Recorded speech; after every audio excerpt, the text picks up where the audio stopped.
Hi everyone. I'm doing some pioneering research reconciling the Shamir of Solomon with modern technology. The Shamir is described in the Talmud as a very powerful prehistoric tool kept in a lead box and used to cut the rocks of the first temple of Solomon. It was a green stone that could split other stones by looking at them. In the previous video, we looked at the legend of the Shamir and made the suggestion for the first time that it could have been used to cut these. In this video, I promised you that we are going to look at just how these rocks were cut. In the following video, we are going to look at the equipment and entire mechanical and technological setup and infrastructure I believe was required. The radioactive rock may have been just one component in the overall system. For now, let's just assume that the Shamir of Solomon was a laser. I believe possibly a nuclear-pumped laser, explaining the radioactive component of the legend, the glowing green rock kept in a lead box. For now, let's concentrate on what perhaps happened to the megalithic rocks. Remember that the Shamir could see, and what it saw it cut. This would imply it acted like an eyeball. It was able to focus a beam and had lenses. People in my comments have suggested that the cuts seen on megalithic rocks are finer than what is achievable by mechanical saw. In addition, the rocks seem fitted closer together than mere sawing would have resulted in. I agree, and a laser more powerful than used in today's industry seems a good way of explaining what we see here. Now, one suggestion that I made in the past was that this was all poured, stuck in bags. I think that's a very possible explanation for some walls, but clearly not all of them. As everyone knows, the possibility of poured geopolymer explains the closeness of the rocks also poured cement, so I think it's a good theory maybe for some walls. I think geopolymer has a role in finishing the stones and making them look pretty, but not necessarily informing them. So, what happened? I'm suggesting a three-phase process for wall building. Firstly, cutting. Secondly, moving. And three, placement and geopolymer finishing. This would have been done by three different specialized teams. And as an addendum, we're going to examine and explain the pillow style seen in megalithic rocks, which was part of the finishing, I think used by the former worldwide civilization, as this is seen everywhere. Okay, firstly, as to cutting, I think a lot of megalithic walls we see originate in a quarry from a cliff face. They are then cut and placed somewhere else, incredibly closely together. That needs to be accounted for because building experience suggests that normally you can't cut something incredibly hard as if it was butter. In addition, you can't really shift it safely and then place it back together the same way it was elsewhere without huge irregularities, damage, and misfits. So firstly, I think the cuts were made by a powerful nuclear-pumped laser based on the legend in the Talmud. It seems the laser cuts are either straight lines or very shallow curves.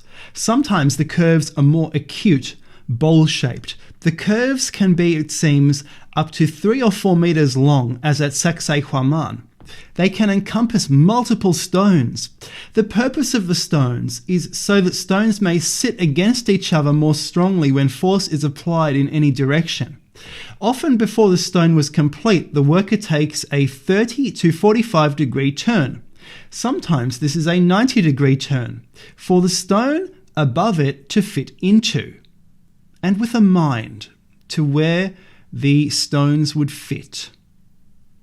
This implies the stones were obviously traced out on the quarry face before being cut out of it. Also, often the cuts are curved and suddenly curved upwards before they terminate. Now, this is a bit like the prow of a ship. Is this a tribute to their seafaring ancestors? 2. How were the stones moved? This is as yet unexplained because moving the rocks after cutting them is an enormous problem for a Stone Age people. Were they Stone Age? I think the rocks, after being cut, were transported along the prehistoric road networks underneath the Inca and even underneath the Roman roads. They were transported mechanically with unknown machines. 3. How were the stones refinished? Well, some of these stones are just too close together for any saw to have fit. One wonders if there is any gap at all, since paper cannot be slotted between. This raises a question. Was the laser, after being used for cutting, also used for annealing? A laser with a power range, different phases, a wide beam as well as narrow? I believe firstly the surface of stones was deliberately roughened for the application of geopolymer. This would have been to allow firstly some kind of binding primer to adhere without falling out. I think a geopolymer paste was then applied. This was then cooked into stone by the lasering or heating system. This literally joined the stones back together, giving the finish we see today. One clue that is not explained is we can also see the surfaces of the stones were much rougher than they are now. Only the nubs being left to allow lifting, or I have suggested joining walls, or I've also suggested hanging sheets of gold. This explains, I think, Spanish legends of cities made entirely of gold, which then suddenly didn't exist as soon as the Spanish started looking for them. These cities could be easily hidden away by removing the sheets of gold from the facades of buildings, which may have confused and befuddled the Spanish. Now, what is geopolymer? A background. Inspired by the likes of YouTuber Wise Up, talking about ancient cement in every video, I grabbed a copy of Davidovit's Pyramids: An Enigma Solved. Davidovich suggested that pyramids were made up of poured geopolymer stones. He even made these stones, and they look like pyramid stones. With this idea in mind, I kind of launched the geopolymer explanation in a big way to the YouTube ancient history community about 2 years back regarding these stones. Now, there were geopolymer videos before that, but they weren't very huge, so people didn't really know what geopolymer was. People, however, had made the suggestion in the past that these were geopolymer. Now, when I first mentioned it on YouTube in viral videos such as this one, I recall almost everyone reacted with skepticism to incredulity and even derision, as if it was the first time they had heard of it, especially as I used the word render for these.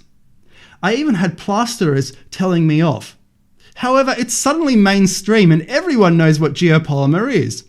Good. Geopolymer is basically a type of cement which becomes rock-like. Normal cement is much looser than rock. It isn't cooked into a more singular entity by eons of heat and pressure, so it falls apart. Cement just cracks and rots. It goes back to sand and lime very quickly. Davidovich now believes that many rocks, such as at Pumapunku, are geopolymer. I'm sure he had this idea for a long time, but I hope I inspired him a bit with my video on the Pumapunku geopolymer, given the colossal weights of the stones, since he actually used my favourite word, supercivilization, in a speech, but denied that that was responsible. I think he's a great scientist anyway, one of the best ever. I think geopolymer was used more for the fine details, for finishing, what we call rendering in Australia, but you guys call it stucco. I'm happy that I'm possibly inspiring other scientists and other YouTubers, even if other YouTubers, quite a few actually, usually don't credit me. Their loss. I think lots of weird monuments that Brian Forster has rediscovered in Peru are literally artworks made by quarry workers. In the same way that salt miners in Poland built a vast underground city, a real-life Moria with cathedrals and chandeliers and everything carved from salt in Wieliczka. Just glance at the rocks of Peru and Egypt and you start to see rocks cut, not with extreme labour, but with ease, literally lifted out of the rock in some places. Huge carved slices taken out of cliffs. So, despite the most earnest of outward assurances that this was done by Stone Age people, inwardly conflict lingers, I am sure, even among the archaeologists who profess otherwise. So, to number 4, we can explain the pillowed facades with 2 possibilities. Firstly, the space between joints may have been chiseled away to facilitate a cut, or it was to prevent future random erosion of the cut corner by removing that corner. I think both, but more the latter. The pillowing is to prevent future erosion of the edges, obviously. The cuts are simply so well made anyway by an incredibly powerful and careful force. This theory of lasering can of course be checked by looking for evidence of vitrification, i.e. melt, between joints, random accidents and indentations made by the beam. I think that people on site, including archaeologists, are possibly a little too accepting of tour guide reassurances that these were simply cut. What were they cut with? The Incas are still around, but you don't see them exactly building any of these stones anymore. In summary, I think the powerful laser idea is necessary because the close fits indicate laser cutting, perhaps with the Shamir of Solomon, not painful working by stone tools to create a perfect grooved fit. Thanks for watching, everyone. Now, don't forget to subscribe for more epic ancient mysteries, solutions to epic ancient questions, and I also have a Patreon as well if you'd like to help out. Cheers and have a great day.